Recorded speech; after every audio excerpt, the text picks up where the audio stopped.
democracy, I'm afraid we are not successful. Some years back, we had an interview. Mr. Lindo and I were part of it. Mr. Karan Thapar was interviewing us on 50th anniversary of the Election Commission. And Mr. Lindo was interviewed before me. And the question was, how will the scenario be 2020? He said, I'm not very sure whether India will exist at that time. At that time, I was less pessimistic, and I said, maybe with our technology and with all changes, we may be even better. But today, I am inclined to agree with Mr. Lindo, because the way things are happening today, sub-authoritarianism, the small states are becoming more important, small parties are becoming more important. There's a fading of national parties, and I'm not sure how long we will exist as a nation if the current trend continues. I'm not trying to be very pessimistic. There are good signs, and I hope things will change. Number of voluntary organizations have come up with a lot of ideas, a lot of action points, but I think we have to stand united. I find we seem to dissipate our energies in small matters. I think the biggest threat, as it was mentioned in the morning, is the first past post system. That has resulted in unfortunately, regional, casteistic, communal and linguistic leaders and not national leaders. There is so much of shortage of national leaders. There is no leader today who can really appeal to the whole nation as a whole. And that's the reason why we need a lot of changes, particularly on the election side. But more importantly, I think the governance aspect has to change. Governance, not only in terms of central government, but also in the state governments. It's so depressing and disgusting to see how people are made to wait. Some of the basic things of life are not available to the people. Well, I am associated with an NGO connected with providing energy and protecting the natural environment. We had been recently to one of the villages in Uttar Pradesh, near Varanasi. The children get hardly half an hour electricity.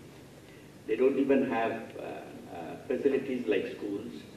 And we, that NGO, Windrock International India, we are trying to provide, with British assistance, solar lamps to the people there.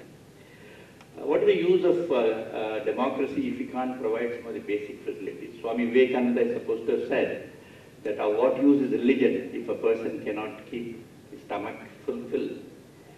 And of what use is democracy if we cannot provide good basic needs of life? That's the reason why many people are getting disgusted and they are helpless. They feel they are helpless. But I think there is need to reorder our priorities. I think government should confine itself. It need not run a hotel. It need not run an airline. What it should confine itself, at least immediately, is healthcare, education, and sanitation, and so on. I strongly believe that government should shed many of its functions, not necessarily through a private sector. It can be through a cooperative sector. But what it should do mainly is to provide basic requirements of the common citizen. And there is so much of regional disparities. If you go to Uttar Pradesh, Bihar, for example, during the last elections, when you conducted 600 police stations didn't have telephone. And the election commission had to order the installation of telephones. If telephones are not there, what kind of how are they going to be controlled or prevented? So these are the basic issues government should itself. I think it is expanding unnecessarily in its activities without providing quality service. So I strongly urge that the civil society organizations should now ask for some of the basic functions to be performed by the government and leave the others. May I say thank you very much for giving me an opportunity. And on the electoral reforms, I'll speak about it tomorrow.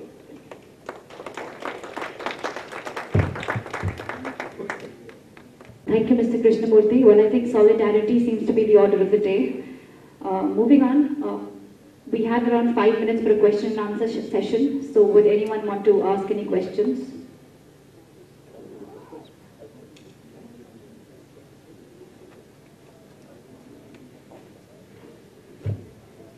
These questions are related to the child trafficking problem. Just a very simple question. Is there at a national level, is there any dedicated task force which deals with crime? You have an anti-corruption bureau, you have a narcotics bureau. Is there any bureau in the country which specifically aims at targeting and breaking down domestic operations which are involved in child trafficking? You're talking about any bureau in the country which at a national level, yes. At national level. Which addresses specifically child trafficking. Well, today human trafficking as a whole has become not just an issue nationally but globally. And in the context of human trafficking, children trafficking has been much more on the highest list because of the demand of child in prostitution. That's one of the reasons. But in terms of at the national level, we have had a lot of international agencies addressing human trafficking. I mean, international agencies like the UNIFEM, the UNODC, UNICEF, has all collectively have a lot of support in terms of addressing human trafficking issues in the context of child. UNICEF has taken a lot of... I appreciate what you're saying. My question again specifically, and I understand that there are a lot of international agencies which do this.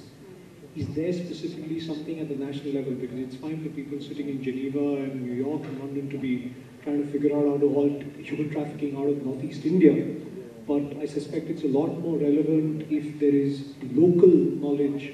Because if there is a trafficking ring, for example, locals are going to be involved. I don't expect people sitting outside the country to be able to figure out at a local level how this can be cracked. Well, the Ministry of Women and Child is a ministry which is addressing child and women trafficking. And that is a ministry which is taking a lot of initiative. But they're doing it in partnership and support through the NGOs, the NGO sector. And they're working it at a national level.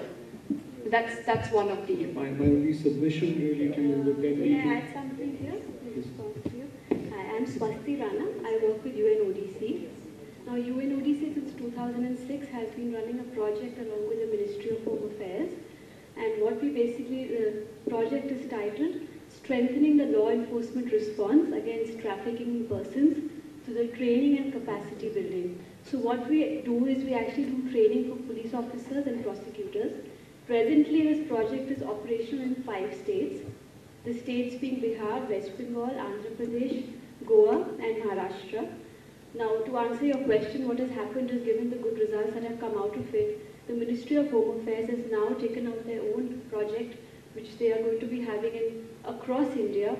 And what they are looking at is they are looking at training 7,000 trainers. They're going to do TOTs everywhere, so that they can then, percolate down in the particular states. They're tying up with all the police agencies in each of the states. And they're also looking at setting up 297 anti-human trafficking units. Presently, there are 9 in the 5 states that we're working on. This is now being extended, and there's going to be 297, which are going to be spread. Ministry of Women and Child Development is also partnering with us on this. This academy for the first time, and it is ongoing in all the police training schools in the Northeast to address human trafficking. And it's the first in India to have a curriculum in terms like 8 states, the police headquarters in terms of the police training school having the curriculum. There's a handbook which is available outside, and what the curriculum is actually teaching in terms of addressing, child trafficking in the context. And at the same time, it also have, the nodal police officer under the NHRC, the outcome of the NHRC study in India, that there is a nodal police officer in every state that is looking after the human trafficking, just not children, but both women and children. I think the related point is, since I've been associated a bit on this, there is a national plan of action for the prevention of trafficking. As they say in India, for every issue that we have a good national plan of action. But unfortunately, the 2 shortcomings are, there is still no much attention on the basic root causes of trafficking, because we know why children are being sold, why children are trafficked. There is no substantial addressing of this issue. That's a challenge.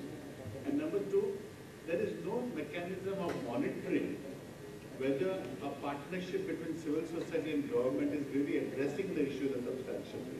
I think that's the challenge we need to look at, and that's why many of us believe that we need to involve the local governance, the panchayats and the local bodies in surveilling missing children so that children are prevented from being trafficked?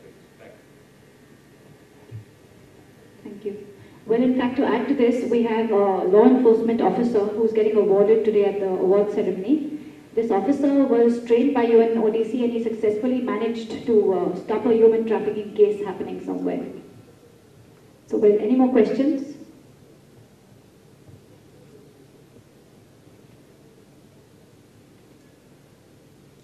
Yeah, I think my friend here sitting by my side. I mean, I can sense some impatience in him because basically we're not interested in paper organizations. And anti-trafficking is not a passive activity, it's a very violent sort of thing. And we need to have some kind of machinery to shoot some of these people, to kill them. I mean, the same way as you can't stop poaching of animals without shooting those criminals and getting rid of them. Now, what kind of arrangement do we have for this sort of thing? And secondly, when you send those girls back to their parents, obviously there's been a disconnect for so many years. Perhaps those parents. To answer the second question first, our rescue operation does not end in just bringing them back to their own place.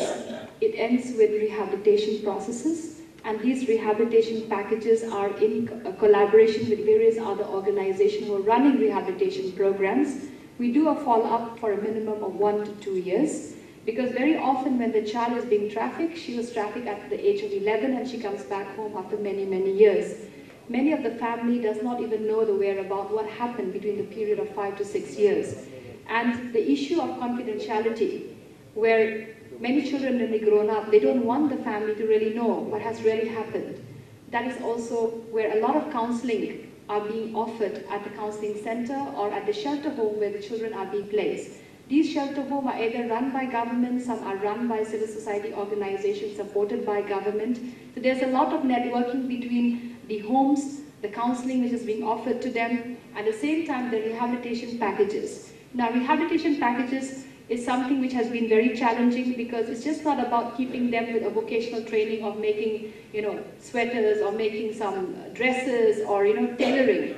That very often over the past 8 years, many of these young girls has happened to be, they don't want to go and learn tailoring. They don't want to go, they also have a lot of aim and aspiration. Going back to school, some of them want to do something else. So that is where the corporate social responsibility is something that we are trying to build linkages so that there are more options for these girls. Either to start up a livelihood or microfinance, so different options are being offered. Because at one time there has been packages that go on with vocational training to all the girls. But we realize that these are, we are trying to force something which these children might not be wanting to do. They are just like any other children, having an aim in life, wanting to do something different. But those are the kind of programs that we have been taking up. But they have taken up in terms of networking with other organizations. Because the whole issue of child trafficking is very huge. It's just not about prevention, which is happening through the post office. It's also the law enforcement, which is also looking in terms of policing. It's also the prosecution, which is working with the judiciary in terms of keeping the, to get cases prosecuted of the traffickers involved. But it's also an ongoing kind of an initiative in terms of, rehabilitation processes. Now, these rehabilitation packages are huge. As the numbers of rescue increases, then the rehabilitation process also increases, and the demand becomes more. Now, coming to the first question that you had put up, if Jerry would like to add to that. Actually, I can't help resisting to tell you this small incident that happened. Some years back, I don't know if you can recall, on the basis of an order from the High Court, there was a raid conducted in the red light area of Bombay. And about 420 children were released, and many of them were young children, and many of them happened to be from Nepal. One of the social workers was persuaded by the High Court to go and interview these kids to find out what they would like to do now. Since they were all taken away from the red light area and temporarily put in orphanages because they didn't know where to send them, whether to send them back to Nepal or send them for whatever rehabilitation. So I remember one young girl